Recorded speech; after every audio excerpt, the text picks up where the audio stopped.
আমার স্বাধীনতা, তারা প্রবৃত্তি কুপ্রবৃত্তির পূজারী, মা এবং বোনের সাথেও জিনা করতে তাদের বিবেক বাধা দেয় না, তারা এটাকে অবৈধ মনে করে না। এর কারণে যে অনেকে নাস্তিক হচ্ছে, এর বিষয়টা একটু ক্লিয়ার করি আপনাদের সামনে। যেমন দেখেন, নাম করা বুদ্ধিজীবীরা, খ্যাতিমান দার্শনিকরা, প্রসিদ্ধ বিজ্ঞানীরা, জনপ্রিয় লেখক সাহিত্যিকরা, গবেষকরা, প্রসিদ্ধ গবেষকরা, বুদ্ধিমান ধীমান গবেষকরা, এদের মধ্য থেকেই নাস্তিক হয়। কোন মূর্খ ব্যক্তি সাধারণত পাবেন না পৃথিবীতে কোথাও নাস্তিক। এরা যখন নাস্তিক হয়, এই প্রসিদ্ধ ব্যক্তিরা, বড় বড় জ্ঞানীরা, বুদ্ধির অধিকারীরা, এরা যখন নাস্তিক হয়, তখন একদল ভার্সিটি পড়ুয়া ছেলেরা, মেয়েরা, জেনারেল শিক্ষিতরা, তারা মনে করে এই বিজ্ঞানী, দার্শনিক, লেকচারার, কবি সাহিত্যিক, বুদ্ধিজীবী, এদের জ্ঞান সাধারণ মানুষের জ্ঞানের চেয়ে 100 গুণ বেশি শক্তিশালী, 100 গুণ বেশি সঠিক সিদ্ধান্ত নিতে পারে। সুতরাং এরা যেহেতু নাস্তিক, নাস্তিকতাটাই সঠিক, এর থেকে নাস্তিকতা জন্ম নেয়। যেমন দেখেন, রয়্যাল সোসাইটি 97.7% সদস্য বিজ্ঞানী, দার্শনিক, এই সংগঠনের রয়্যাল সোসাইটির মেম্বার, তারা নাস্তিক। এখন আমাদের দেশের নাস্তিকেরা, তারা এটাকে দলিল হিসেবে উল্লেখ করে কি, যে এরা অত্যন্ত আধুনিক ব্যক্তিবর্গ, এরা এই রয়্যাল সোসাইটির সদস্যরা প্রতি যুগে 1660 সন থেকে শুরু হয়েছে, এখনো পর্যন্ত প্রতি যুগেই অত্যন্ত অত্যাধুনিক লোক যারা, তারাই এই সংগঠনের সদস্য এবং তাদের প্রায় সবাই নাস্তিক। সুতরাং নাস্তিকতাটাই সঠিক। এটা হলো 2 নম্বর পয়েন্ট। ইনশাআল্লাহ বিজ্ঞানীরা নাস্তিক কি পরিমাণ, বুদ্ধিজীবীরা নাস্তিক, এটা নিয়ে ইনশাআল্লাহ এই পয়েন্টটার জবাব হবে ইনশাআল্লাহ সামনে। 3 নম্বর আরেকটা পয়েন্ট, যেখান থেকে নাস্তিকতার জন্ম নেয়, যে কারণে, এই কারণটা হলো, আমি গতকাল বলেছিলাম যে যদি মনে থাকে আপনাদের, বাল্যকালের তিক্ত অভিজ্ঞতা, বাল্যকালের কোন তিক্ত অভিজ্ঞতা থেকে একসময় নাস্তিকতার জন্ম নেই। যেমন ধরেন একটা সময় ছিল এদেশে, যখন বাচ্চাদেরকে মক্তবে পাঠানো হতো, তখন মা বাবারা গিয়ে বলতো মক্তবের উস্তাদকে যে বাচ্চা আমার ঠিক, বাচ্চার বডিটা আপনার, গোশত আপনার, হাড় গুড়গুলি আমার। মানে বাচ্চারে পিঠে শেষ করে দিবেন, যদি পিঠাতে হয়, গোশত সব আপনার, আমার শুধু হাড় গুড়গুলি ফেরত দিলেই হবে। এই কথাগুলি যখন বাল্যকালের কেউ শুনতো, বড় হওয়ার পরে সে মনে করতো কথাগুলি ধর্মের নামে বলা হয়েছে। এখান থেকে তার মনে বিতৃষ্ণা আসতো, ধর্মের প্রতি বিদ্বেষ আসতো। যেমন একজন নাস্তিক ব্লগার, এক মেয়ে, তার বাল্যকালের তিক্ত অভিজ্ঞতা থেকে সে কিভাবে নাস্তিক হয়েছে তুলে ধরেছে এইভাবে। সে একটা রক্ষণশীল মুসলিম পরিবারের মেয়ে। তার মা ঘুম থেকে তুলে তারে মসজিদে বক্তব্যে পাঠিয়ে দিত। একদিন দেরি হয়ে গেছে, একটা লম্বা গাউন পরেই পাঠিয়ে দিয়েছে বক্তব্যের হুজুর তার এই গাউন পরা দেখে, অথচ গাউনটা ছিল গলা থেকে টাকনু পর্যন্ত, কোনো সমস্যা ছিল না। বক্তব্যের হুজুর তাকে অনেক ধমকালো, বলল তুমি ইহুদি খ্রিস্টানদের পোশাক পরেছ, তুমি সেলোয়ার পায়জামা কেন পরো নাই। মেয়েটা বলতেছে মনে মনে যে আমার দিলে তখনই ধাক্কা লাগলো, এটা তো শালীন পোশাক, তারপরেও ইসলাম ধর্ম এত কঠোর কেন? যারা নেক আমল করে, আল্লাহর উপর বিশ্বাসী, এই লোকগুলি, এখানে খেয়াল রাখবা, প্রশ্ন করলে আমাকে বলবা, এই লোকগুলি, ইমানদার লোকগুলি, তারা যখন দুনিয়াতে কষ্টে মুসিবতে পড়ে, তারা দোয়া করে, তারা মুসিবত থেকে উদ্ধার হয় না। অনেক সময় এমন দেখা যায় ইমানদার লোকগুলি দারিদ্রতার কষাঘাতে পিষ্ট হচ্ছে, ইমানদার লোকগুলি বিভিন্ন ঝামেলায় তাদেরকে পোহাতে হচ্ছে, তাদেরকে বালা মুসিবত বিপদ আপদের পরে তারা নিষ্পেষিত হচ্ছে, কষ্ট পাচ্ছে, তারা দোয়া করতেছে, তাদের তো বিপদ আপদ দূর হচ্ছে না, ঝামেলা থেকেই যাচ্ছে। অন্যদিকে যারা দিন ধর্মের ধার ধারে না, এই লোকগুলি কি স্বাচ্ছন্দ্য? বিষয়টা হলো এই এখানে যে যারা মুসিবতে পরে হতাশা থেকে তাদের নাস্তিকতার জন্ম নেই, তারা আসলে এই বিষয়টা বুঝে না মুসিবতের কি ফায়দা, কি উপকার, মুসিবতের কি লাভ। আমি শুধু একটা দৃষ্টান্ত দিচ্ছি মুসিবতের কি লাভ। হাদিসে কুদসিতে এসে যে আল্লাহ তাআলা বলেন, ইযাব তালাইতু আবদি বিহাবিবাতাই ফাসাবারা আওয়াতুহু মিনহুমাল জান্নাহ ইয়ানি আইনাই, বিহাবিবাতাই ইয়ানি আইনাই। আল্লাহ তাআলা বলেন, আমি যখন আমার কোন বান্দাকে পরীক্ষায় ফেলে দেই, তার দুটি প্রিয় বস্তু নিয়ে দুটি প্রিয় বস্তুকে কেড়ে নিয়ে আমি যখন তাকে পরীক্ষায় ফেলে দেই, সে যখন ধৈর্য ধারণ করে, তখন আল্লাহ তাআলা বলেন এর বিনিময়ে, তার এই ধৈর্যের বিনিময়ে আমি তাকে জান্নাত দান করি। সুবহানাল্লাহ। তাহলে সে যদি বুঝতো মুসিবত জাদা ব্যক্তি এক একটা মুসিবতের কি বিনিময় বুঝতো যদি, তাহলে হতাশায় ভুগতো না। সে বুঝতো এই মুসিবতের অনেক বড় বিনিময় আমার রব আমাকে একদিন দিবেন, তাহলে সে হতাশায় পড়ে নাস্তিকতার দিকে ধাবিত হতো না। তাছাড়া এই দুনিয়াটাকে আল্লাহ তাআলা মুমিনদের জন্য জেলখানার মতো বানিয়েছেন, কাফেরদের জন্য জান্নাতের মতো। মুমিনরা দুনিয়ায় জেলখানার মতো জিন্দেগি যাপন করবে, দুনিয়ার হাকিকতটাকে বুঝতে হবে। আল্লাহ তাআলার কাছে দুনিয়াটা একটা বড় ছাগলের মতো দাম নাই। সুতরাং কাফের খাক, দুশ্মনে খাক, যে খাক, এটা গ্রহণ করো, আল্লাহ তাআলার যায় আসে। দুনিয়াটা মুমিনের জন্য যেহেতু জেলখানা স্বরূপ, মুমিন হতাশ হবে না, মুমিন বুঝবে এটা আমার জন্য এখানে এভাবে আমাকে থাকতে হবে, যেভাবে আল্লাহ তাআলা রাখেন। যদি কষ্টের হালতে রাখেন আলহামদুলিল্লাহ, এটা আমার জন্য জেলখানা স্বরূপ, এরপরেই আমার পুরস্কার অপেক্ষা করছে আমার জন্য, এখানে আমার প্রকৃত পুরস্কারের জায়গা নয়। এটা যদি বুঝতো, তাহলে এই হতাশা থেকে কেউ নাস্তিকতার দিকে ধাবিত হতো না। হতাশা থেকে কেউ নাস্তিকতার দিকে ধাবিত হতো না। 5 নম্বর পয়েন্ট, নাস্তিকতা খ্যাতি অর্জনের লোভ, খ্যাতি প্রসিদ্ধি অর্জনের লোভ, এর থেকে জন্ম নেয় নাস্তিকতা। যেমন দেখেন, আসিফ মহিউদ্দিন বাংলাদেশের প্রসিদ্ধ নাস্তিক, সে কোথায় আছে এখন? জার্মানিতে। এই লোকটা হয়তো সারা জীবন চেষ্টা করেও এই পর্যায়ে জার্মানিতে যেতে পারতো না। এই আয়াসী জিন্দেগি, দুনিয়ার ভোগ সম্ভার তার ভাগ্যে জুটতো না। সে নাস্তিক হয়ে গেছে, দ্রুতই যেন প্রসিদ্ধি লাভ করতে পারে, দ্রুতই প্রসিদ্ধি লাভ করে তার দুনিয়ার আরামের আয়াসের জিন্দেগি শুরু হয়ে গেছে। তো ওইদিকে মুসিবত থেকে নাস্তিকতা, আবার মুসিবত থেকে দুনিয়ার পালা মুসিবত, দুনিয়ার দারিদ্রতার কষাঘাত থেকে বেঁচে আয়াসী জিন্দেগি লাভ করবে, প্রসিদ্ধি লাভ করবে দুনিয়ায়। আসিফ মহিউদ্দিনকে কে চিনত? কিন্তু নাস্তিক হয়ে এখন সবাই তাকে চিনত। এই প্রসিদ্ধি লাভ থেকে, লাভ করার ইচ্ছা, অতি ইচ্ছা থেকে জন্ম নেয় নাস্তিকতা। 6 নম্বর পয়েন্ট, অতিমাত্রায় যুক্তিবাদী।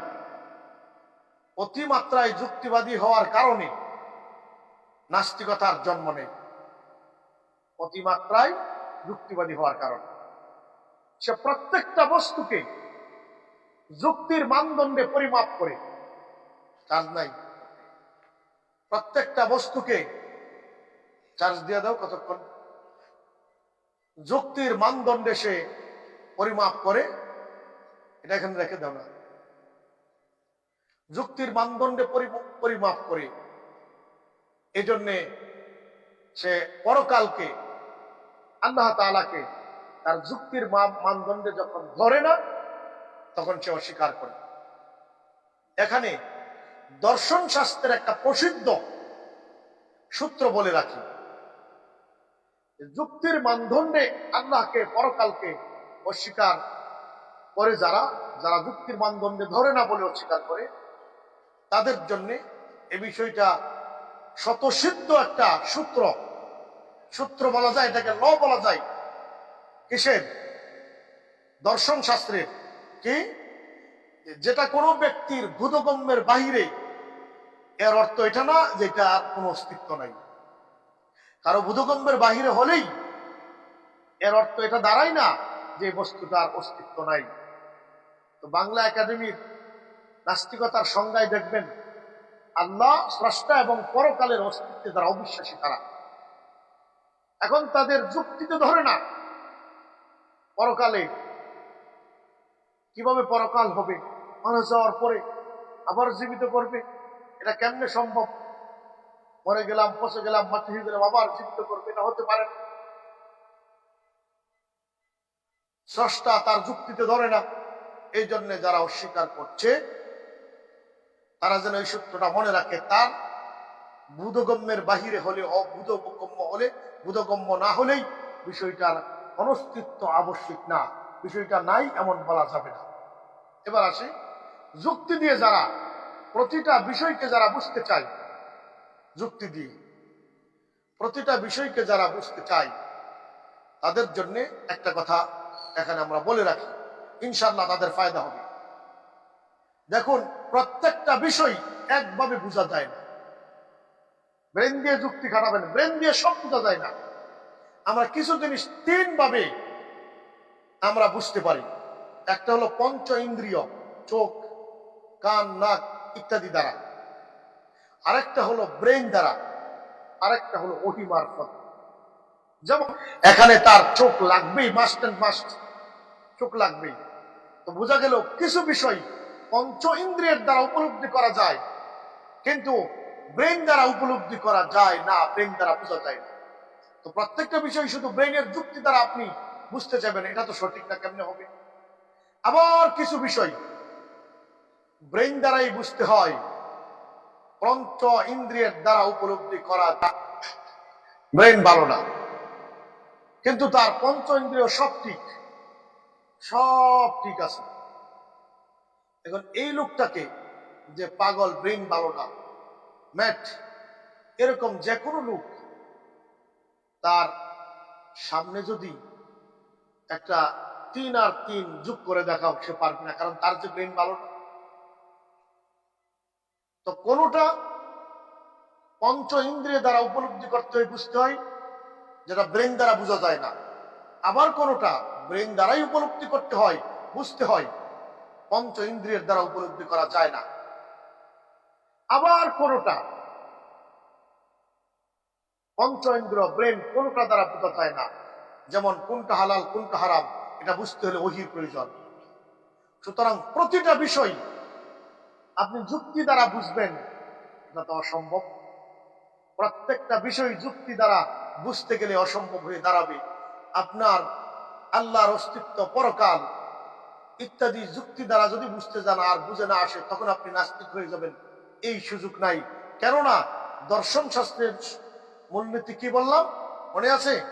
যে কারো বোধগম্যে বহির্ভূত হলেই বিষয়টার অস্তিত্ব নাই এমন বলা যাবে না। আশা করি এই পয়েন্টও আমাদের সামনে বুঝে এসেছে। এরপরে প্রোপাগান্ডায় 7 নাম্বার, প্রোপাগান্ডায় বিশ্বাসী হওয়া।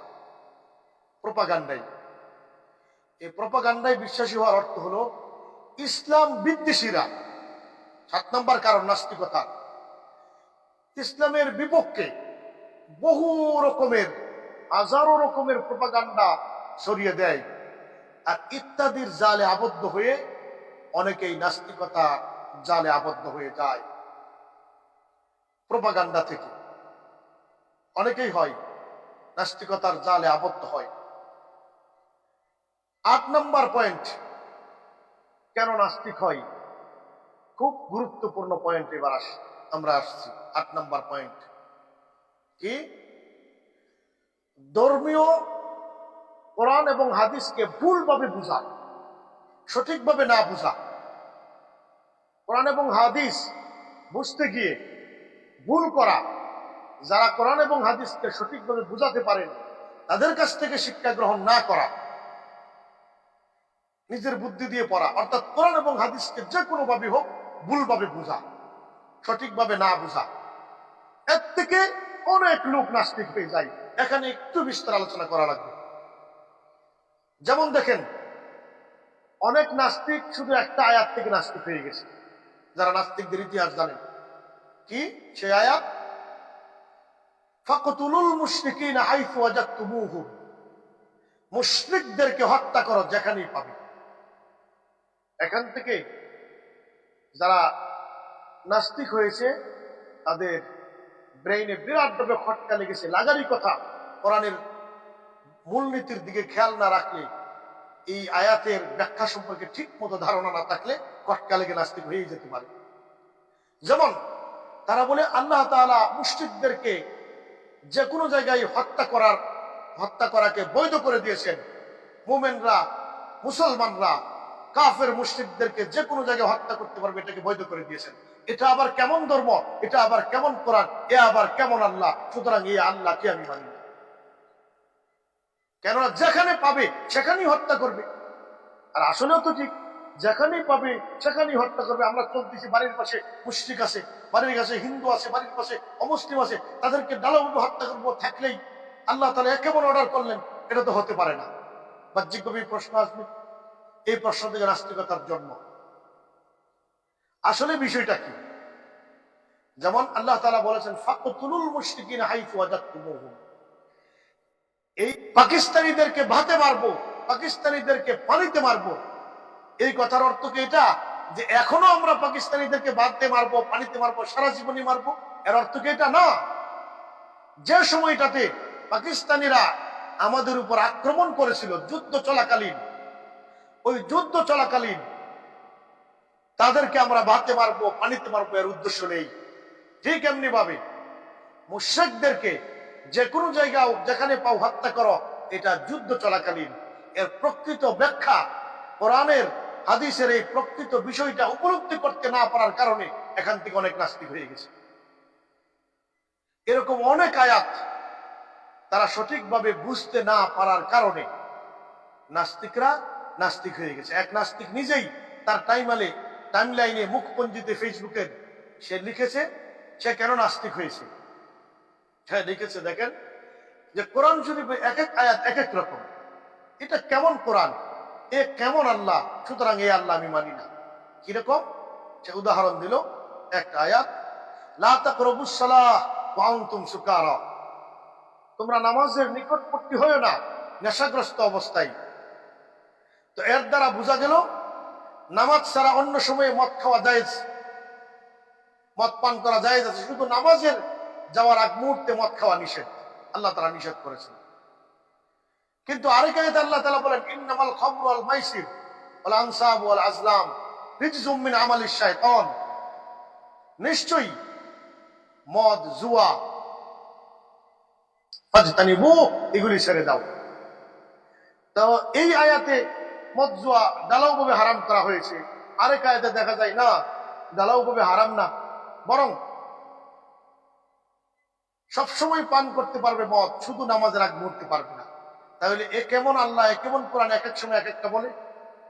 এই কথা বলে কি হয়ে গেছে? এই লোকটা নাস্তিক হয়ে গেছে। সে নিজেই লিখেছে ফেসবুকে। সে আসলে কোরআন এবং হাদিসের সঠিক জ্ঞানটা তার কাছ পর্যন্ত পৌঁছেনি, সে পায়নি। এ কারণে সে বুঝতে পারেনি সঠিকভাবে যেভাবে বোঝা উচিত ছিল। আসলে বিষয়টা কি? আসলে বিষয়টা হলো, মদকে আল্লাহ তাআলা ধারাবাহিকভাবে নিষেধ করেছেন। এটা ছিল একটা ধাপ নিষিদ্ধ, প্রথম ধাপ এটা না, এটা 3 নম্বর ধাপ। 4 ধাপে মদ নিষিদ্ধ হয়েছে। 3 নম্বর ধাপ কি? যে আপাতত নামাজ ছাড়া অন্য সময় নিষিদ্ধ আছে, নিষিদ্ধ আছে অন্য সময়, নিষিদ্ধ নাই শুধু নামাজে নিষিদ্ধ, অন্য সময় সুযোগ আছে। নম্বর ধাপ। এরপরে আল্লাহ তাআলা এটাকে রহিত করে দিয়ে, মানসুখ করে দিয়ে বিধিবদ্ধ সিদ্ধান্ত দিয়ে দিলেন ইন্নামাল খামরু ওয়াল মাইসির দ্বারা না, কোন সময়ে আর পান করা যাবে না, আগেরটা রহিত হয়ে গেছে। এই কথা বললে এখানেও আরেকটা প্রশ্ন, এই কথা বললে এর থেকেও আরো নাস্তিকতার জন্ম নেই। বলে কি, আল্লাহ তাআলা এক সময় একটা হুকুম করেন, এই হুকুমটা এক সময় গিয়ে ধরা পড়ে এটা ভুল ছিল, এটা ভুল হয়ে গেছে, এটা পাল্টিয়ে আরেকটা নতুন হুকুম দেন। তাহলে এ আবার কেমন আল্লাহ যিনি ভুল করেন, সুতরাং সেই আল্লাহ আমি মানি না, নাস্তিক হয়েছে। কথাটা আবারও একটু ক্লিয়ার করছি। যখন বলা হয় একটা আয়াতে একরকম, পরবর্তীতে এটাকে রহিত করে দিছে, মানসুখ করে দিয়ে আরেকটা আয়াত নাযিল হয়েছে, আগেরটা বাতিল, হুকুম বাতিল, আগেরটা নতুন হুকুম এসে গেছে, এরকম যখন বলা হয়, হাদিসে তো আছে এরকম মানসুখ হওয়ার কথাগুলি, তখন যে লোকগুলি নাস্তিক হয় এর উপর ভিত্তি করে তাদের প্রশ্ন হলো, তাহলে আল্লাহ একসময় একটা হুকুম দিলেন, পরবর্তীতে তার কাছে মনে হলো এটা ভুল ছিল, এটা পাল্টায় আবার নতুন আরেকটা দেন। তো যে আল্লাহ ভুল করে তিনি তো আল্লাহ হতে পারেন না, তিনি আবার কেমন আল্লাহ ভুল করেন, তারে আমরা মানি না। এর থেকে নাস্তিকতার জন্ম নেই। আসলে এটা একই কথা, কোরআন হাদিস ঠিক মতো না বুঝার কারণ কি, দেখেন আসলে বিষয়টা আল্লাহ তাআলা প্রথমে একটা হুকুম দিলেন, এরপরে এটা ভুল হয়ে গেছে বলে পরবর্তীতে এটাকে সংশোধন করে নতুন হুকুম দিলেন, বিষয়টা এমন নয়। বরং আমি একটা উদাহরণের মাধ্যমে বিষয়টা তুলে ধরতে পারি, আমরা বুঝতে পারি এভাবে। কখনো কখনো রোগীকে ডাক্তার ঔষধ দেয়, প্রেসক্রিপশন দেয়, এই ওষুধটা 15 দিন খাবে, এই ওষুধটা 1 মাস খাবে, 15 দিন পরে বা 1 মাস পরে নতুন ওষুধ দেয়, আগের ওষুধ আর খাওয়া যাবে না। বা এই ওষুধটা 6 মাস খাবে, 6 মাস পরে রোগীর পরিবর্তন দেখে ঔষধ পাল্টে দেয়, এখন নতুন ওষুধ, আগের ওষুধ আর খাওয়া যাবে না। তাহলে কি বলতে হবে যে ডাক্তার যে 1 মাসের জন্য প্রথম প্রেসক্রিপশন করলো, ঔষধ দিল, রোগীর পরিবর্তন হওয়ার পরে, রোগীর যখন অসুস্থতার একটা দিক পরিবর্তন হয়ে গেছে, আগের ওষুধ বাতিল করে দিয়ে নতুন ওষুধ দিল, এরপরে পরিপূর্ণ সুস্থ হলো, তাহলে কি বলতে পরিবর্তন করে দিলেন? এটা রোগীর ধরন অনুযায়ী, প্রকৃতি অনুযায়ী, অসুস্থতা অনুযায়ী ডাক্তার সাহেব পরিবর্তন করে দিয়েছে। এটা কি প্রথমটা কি ভুল ছিল? না। ঠিক এমনি ভাবে আল্লাহ তাআলা যেই সময়ের জন্য যেটা উপযোগী সেই হুকুম নাযিল করেছেন, সময় শেষ, পরবর্তীতে আরেকটা নতুন উপযোগী সেটা নাযিল করেছেন, এর অর্থ এটা না প্রথমটা ভুল ছিল। তাহলে নাস্তিক্যবাদীরা যারা নাস্তিক হয়, এর একটা বড় 8 নাম্বার কারণ বললাম যে কোরআন এবং হাদিসকে সঠিকভাবে না বুঝে ভুলভাবে বুঝে, ভুলভাবে বুঝার কারণে নাস্তিক হয়। সুন্দরভাবে আমি আপনাদের সামনে কয়েকটা উদাহরণ তুলে ধরলাম। 9 নাম্বার কারণ, এটাও একটা ইন্টারেস্টেড কারণ, আমি রিসার্চ করে এই কারণগুলি বের করেছি আপনাদের জন্য। আল্লাহ তাআলা যেন আমার নাস্তিক ভাইদেরকে হেদায়েত দান করেন, তাদের পর্যন্ত যেন পৌঁছে যায়।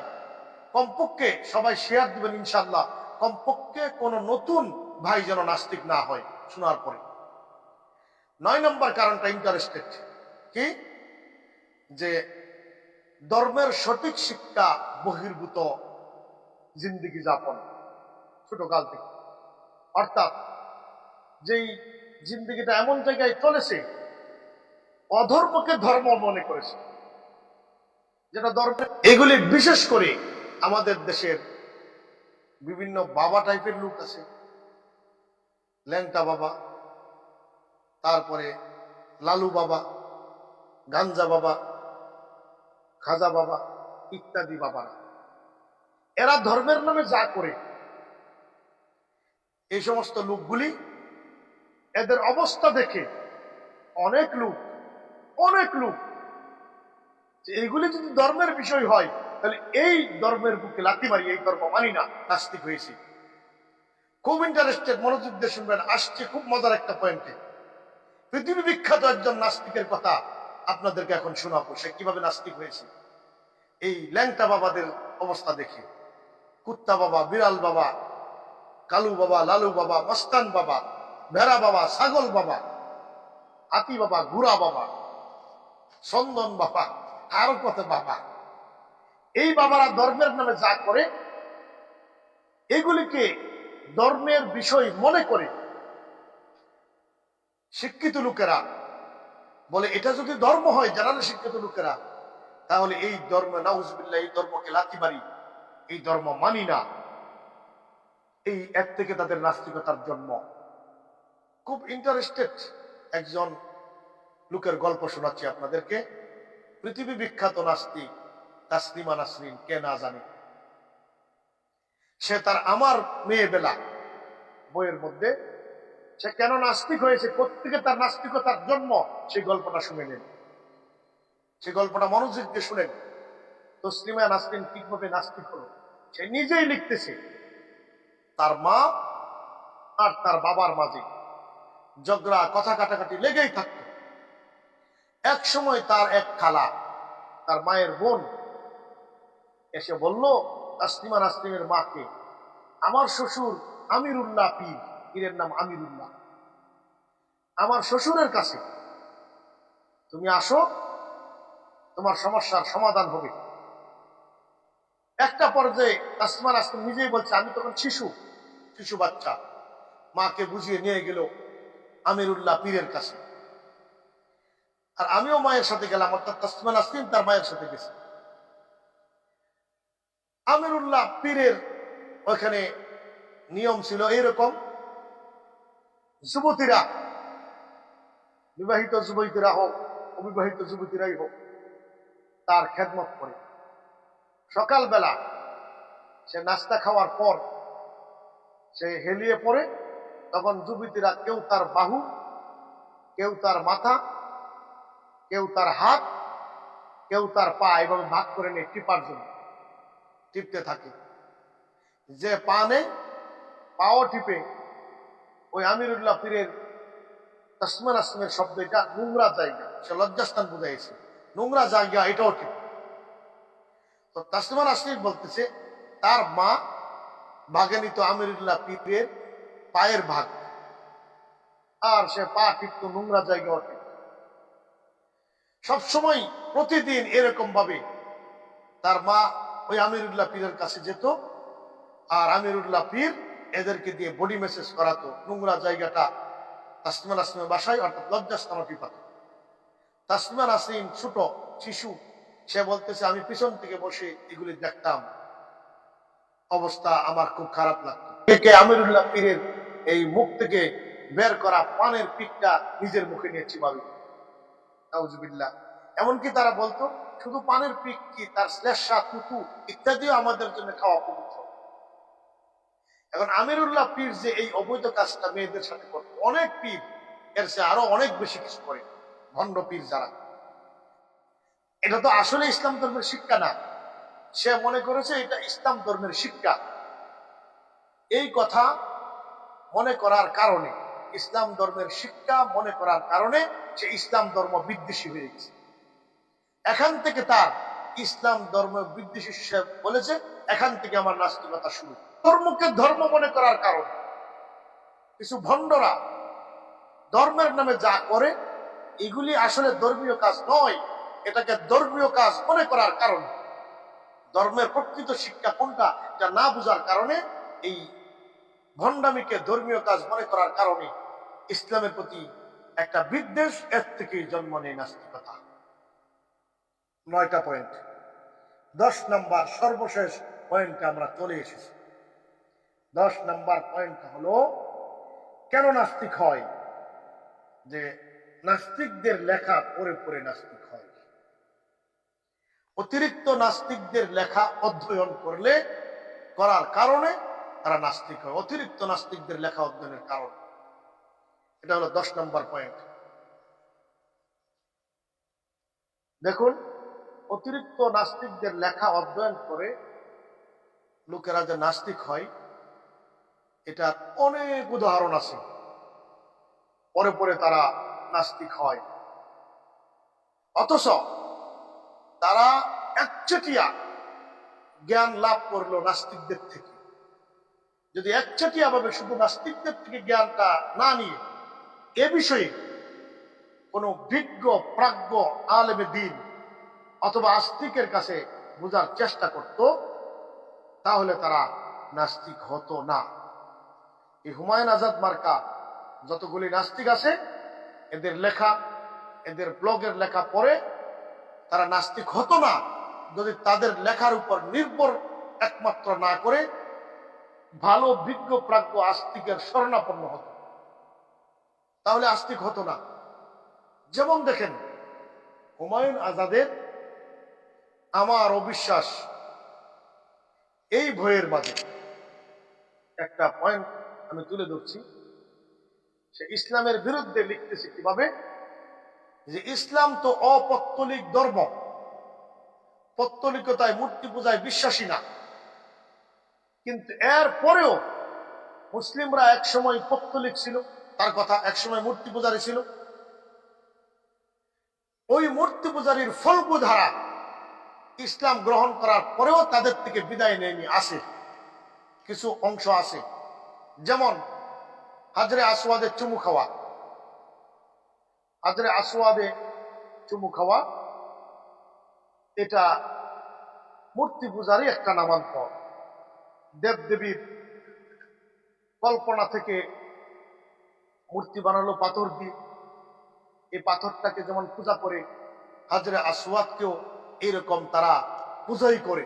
তাদের তীর্থস্থানে গিয়ে অর্থাৎ হজের সময় গিয়ে হাজরে আসওয়াদকে চুমু খাই যেন পূজা করি, অর্থাৎ মূর্তি পূজার ফল্গু দ্বারার একটা অংশ এখনো ইসলামপন্থীদের মাঝে আছে। এই লেখাটা পড়ে অনেকের মনের মধ্যে ইসলাম বিদ্বেষী ভাব জন্ম নেয়। অথচ বিষয়টা দেখেন কত ক্লিয়ার বিষয়টা। হাজরে আসওয়াদকে চুমা দেওয়া এটা মূর্তি পূজার কোন অংশ না। হাজরে আসওয়াদকে পূজা করাও হয় না, ইসলামে পূজা করা অবৈধ, পূজা করা হয় না হাজরে আসওয়াদকে, এটা অবৈধ। দেখেন এর সুস্পষ্ট একটা উদাহরণ নেন। উমর ইবনে খাত্তাব রাদিয়াল্লাহু তাআলা হাজরে আসওয়াদকে চুমু খাওয়ার সময় কি বলেছিলেন, তুমি একটা পাথর মাত্র, আমি জানি তুমি কোনো উপকার করতে পারো না, কোনো ক্ষতি করতে পারো না, আমি তোমাকে কখনোই চুম্বন দিতাম না যদি না দেখতাম মুহাম্মদ সাল্লাল্লাহু আলাইহি সাল্লামকে তোমাকে চুম্বন দিতেছেন। অর্থাৎ মুহাম্মদ সাল্লাল্লাহু আলাইহি সাল্লামকে দেখেছি ও হাজরে আসওয়াদ তোমাকে চুম্বন দিতে, এই কারণেই কেবলমাত্র আমি তোমাকে চুমা দিচ্ছি, নতুবা দিতাম না। কেননা তুমি একটা পাথর মাত্র, তুমি না কোনো উপকার করতে পারো না কোনো ক্ষতি করতে পারো। তাহলে হাজরে আসওয়াদকে চুমু দেওয়াকে, এই বিষয়টাকে লাগিয়ে দিল মূর্তি পূজার সাথে। আর এই লেখা পড়ে অনেকেই নাস্তিক হয়ে যাচ্ছে, এই উল্টা পাল্টা লেখা পড়ে। দেখেন আমার অবিশ্বাস বইয়ের একটা ইন্টারেস্টিং পয়েন্ট তুলে ধরছি আপনাদের সামনে। যারা নাস্তিক হয়, নাস্তিকদের অধিক রচনাবলী অধ্যয়নের কারণে যে হয়, হুমায়ুন আজাদ আমার অবিশ্বাস বইয়ের মধ্যে এটা তুলে ধরেছেন যে ধর্ম কর্ম, ধর্ম মানুষকে মানুষ হত্যার বৈধতা দেয়, ধর্ম মানুষকে হত্যা করে, কোন নাস্তিক কাউকে হত্যা করার বৈধতা দেয় না। উদাহরণস্বরূপ আল্লাহ রসুলের জিহাদি জিন্দিগি সে কিছু উদাহরণ তুলে ধরল। কেননা জিহাদের ময়দানে মুসলিমরা, জিহাদের ময়দানে, এই কাপড়গুলি সরাই সুন্দর করে দাও, জিহাদের ময়দানে মুসলিমেরা কাফেরদেরকে হত্যা করেছে। বদরের যুদ্ধে 70 জন কাফের নিহত হয়েছে, ঠিক না? হয়েছে। তো ধর্ম মানুষ হত্যা করার অনুমতি দেয়, বৈধতা দেয়। নাস্তিকতা মানুষ হত্যা করার বৈধতা দেয় না। হুমায়ুন আজাদের লেখা আমার অবিশ্বাস বইয়ের এই পয়েন্টটা। এই কারণে ধর্ম এটা অমানবিক, নাস্তিকতাই মানবিক। তার এই লেখা পড়ে অনেক লোক এই পয়েন্ট পরে নাস্তিক হয়েছে। অর্থাৎ এই ধরনের নাস্তিকদের অধিক লেখা অধিক অধ্যয়ন করে অনেকে নাস্তিক হচ্ছে। অথচ বিষয়টা আমি একটু ক্লিয়ার করবো এখানে, যে ধর্মযুদ্ধ, ধর্মের নামে মানুষ হত্যার বৈধতা নিয়ে দেখেন খ্রিস্টান গবেষকরা পুরো পৃথিবীতে যতগুলি যুদ্ধ হয়েছে এর একটা তালিকা, এর একটা রিপোর্ট, পরিসংখ্যান তুলে ধরেছে 1763টা যুদ্ধ হয়েছে তাদের এই রিপোর্ট অনুযায়ী সারা পৃথিবীতে, সূচনা লগ্ন থেকে এখনো পর্যন্ত 1763টা। এর মাঝে মাত্র 123টা যুদ্ধ হয়েছে ধর্মযুদ্ধ, আমরা যেটাকে জিহাদ বলি, বা ধর্মের কারণে যুদ্ধ। খ্রিস্টানদের রিপোর্ট। তাহলে 1763টা যুদ্ধ থেকে যদি মাত্র 123টা যুদ্ধ হয়ে থাকে ধর্মের কারণে, তাহলে মাত্র 7% হবে না যুদ্ধ যেগুলি ধর্মের কারণে হয়েছে, সবগুলি অধর্মের কারণেই হয়েছে। বাকিগুলি, এমনকি যতগুলি মানুষ এই সমস্ত যুদ্ধে নিহত হয়েছে তার পরিসংখ্যান নিলে আপনারা আশ্চর্যান্বিত হবেন। কেউ এই পয়েন্টে এসে কেউ নাস্তিক হবে না তখন আর। দেখেন, ধর্মযুদ্ধে যারা নিহত হয়েছে আর ধর্মযুদ্ধ ছাড়া হানাহানির যুদ্ধে, মারামারি কাটাকাটি, দুনিয়ার স্বার্থে, ক্ষমতার স্বার্থে, দুনিয়ার লোভে যত যুদ্ধ হয়েছে, এই যুদ্ধগুলিতে যারা মারা গিয়েছে তাদের তুলনায় ধর্মযুদ্ধে যারা মারা গিয়েছে মাত্র 2% না।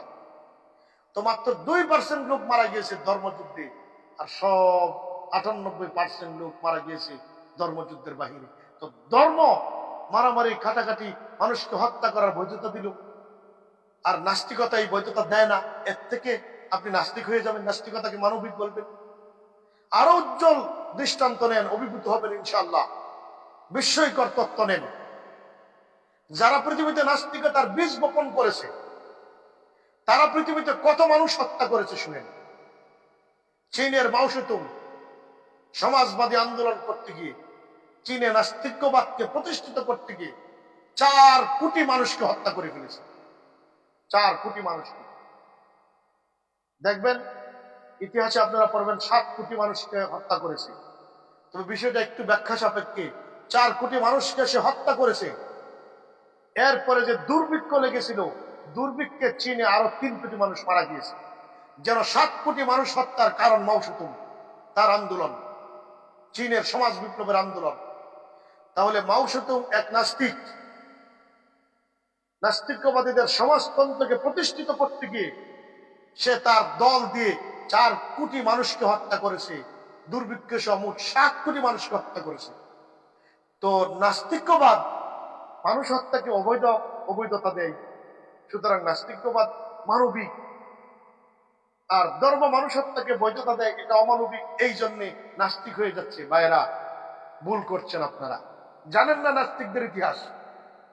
আসেন, প্রথম first world war, second world war এর একটা রিপোর্ট আপনাদের সামনে আমি দিচ্ছি। কত মানুষ মারা গেছে ধর্মের যুদ্ধে, মুহাম্মদ সাল্লাল্লাহু আলাইহি সাল্লামের সারা বছরের যুদ্ধে, সারা জীবনের যুদ্ধে আর কত মানুষ মারা গেছে? কয়শো মানুষ আর মারা গেছে। এই দিকে দেখেন, ফার্স্ট ওয়ার্ল্ড ওয়ার, প্রথম বিশ্বযুদ্ধ।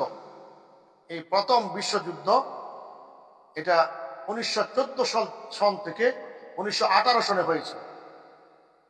এর একটা পক্ষ ছিল জার্মানি,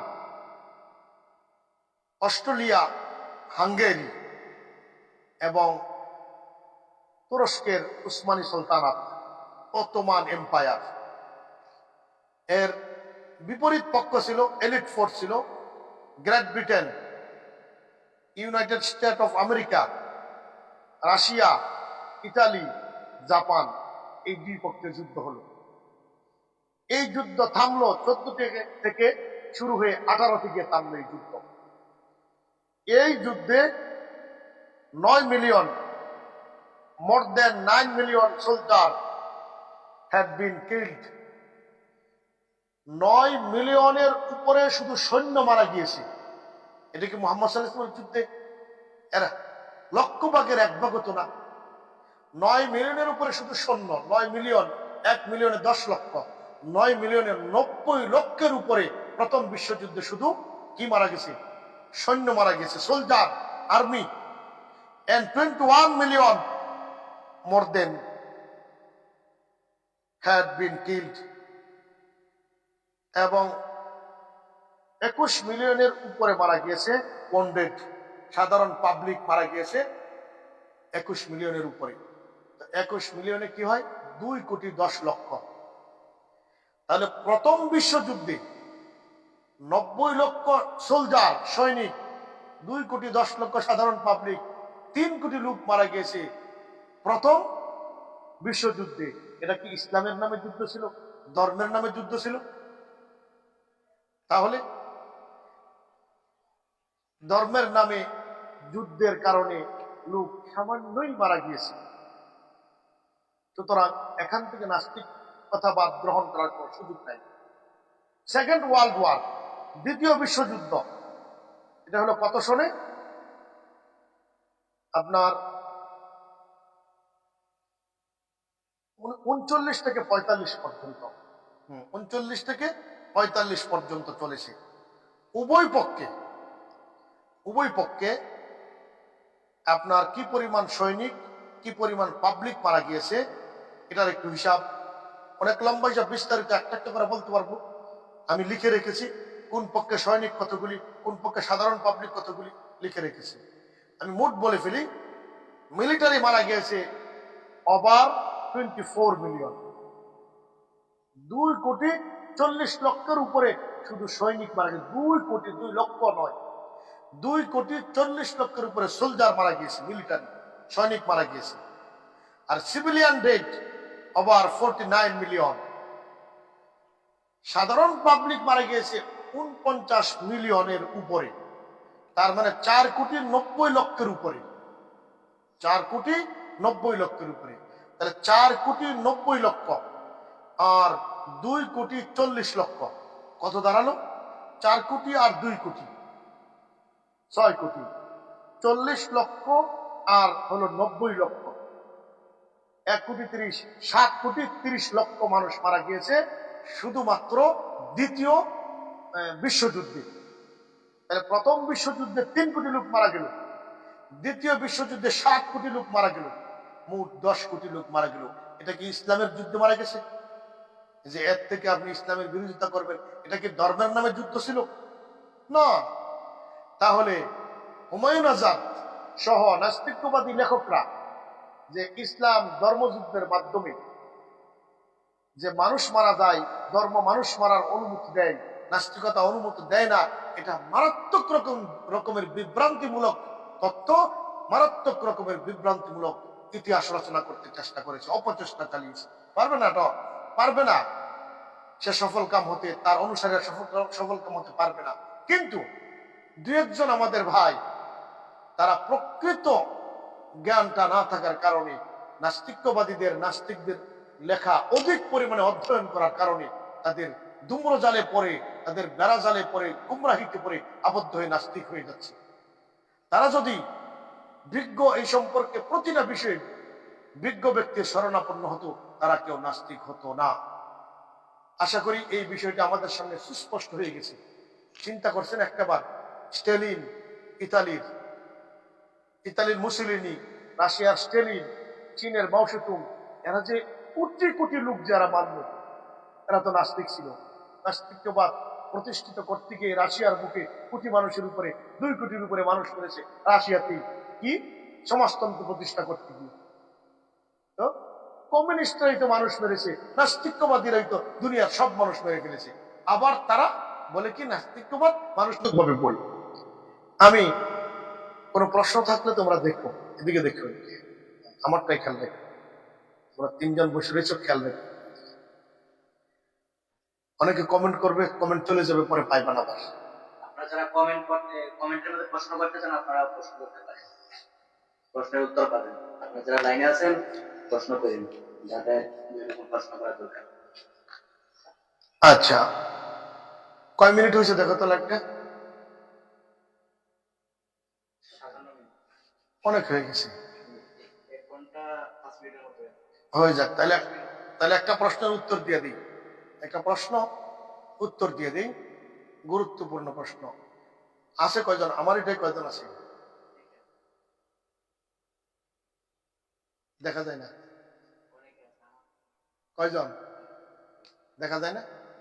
তোমারটা চার্জারে লাগাই দাও। লাগিয়ে দাও। কয় পার্সেন্ট? হ্যাঁ হ্যাঁ দাও।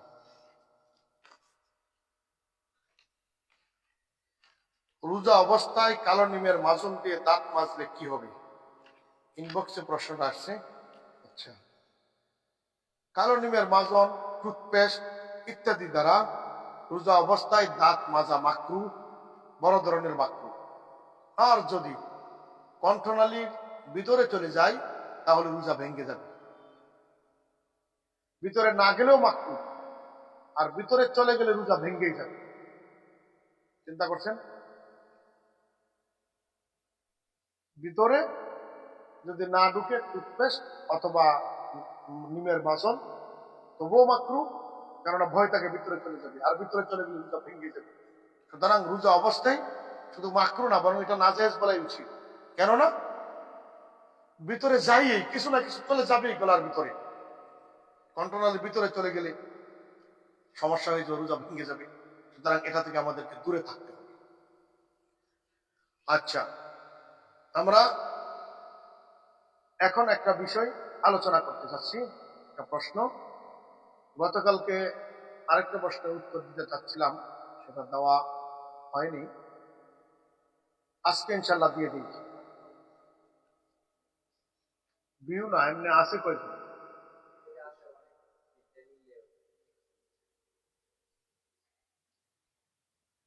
আচ্ছা, কমে। হুম, তাহলে আজকের মতো নয় এখানেই থাকো নাকি?